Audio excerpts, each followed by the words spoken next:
1995. You guys are on a song called Bloodshed and War with the Youngstas. Tell me about that classic. It was called Bloodshed and War, you said? Bloodshed and War with the Youngstas. Yeah. The Youngsters was a group that we was kind of cool with back in the 90s, you know what I mean? Got really cool with them.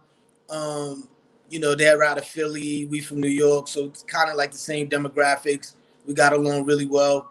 And it was a pleasure doing music with them because we all was young, you know what I mean? And striving for the same goal and had a really great time in the studio doing the music. Okay, so you're this dope producer. Karan Goodman from the Youngsters is a producer. Yeah.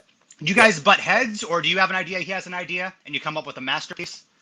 I never butted heads with Karan that I could remember. You know what I mean? I'm always one of those type of people where if I'm around other producers, I really, really, truly respect what they do, and I try to learn from every producer that I meet, regardless of what level I think I'm on, because there might be things that they do that you don't do that you could kind of pick up on. Sure. So that song seemed like such a natural fit. I know you guys have another song on YouTube called So Sick, but why did you guys not work together more after that? You know, it's so far back that I can't even really remember. But I would just say that a lot of times, in situations like that, where you do music with certain people, everyone still has their own path that they still have to take. You know what I mean? And for whatever reason, the respect is always there.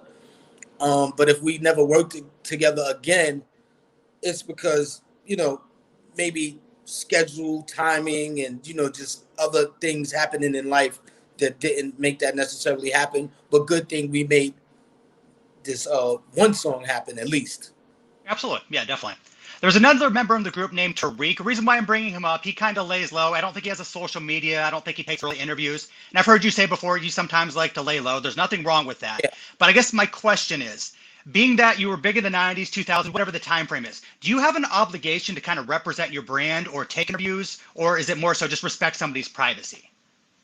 I think that, I mean, if you respect your brand, I think you do have an obligation, to every now and then do interviews to, not to promote your brand, but just to keep a little light on your brand. I mean, it's your brand. You don't want it to fall too much into obscurity. You know what I mean?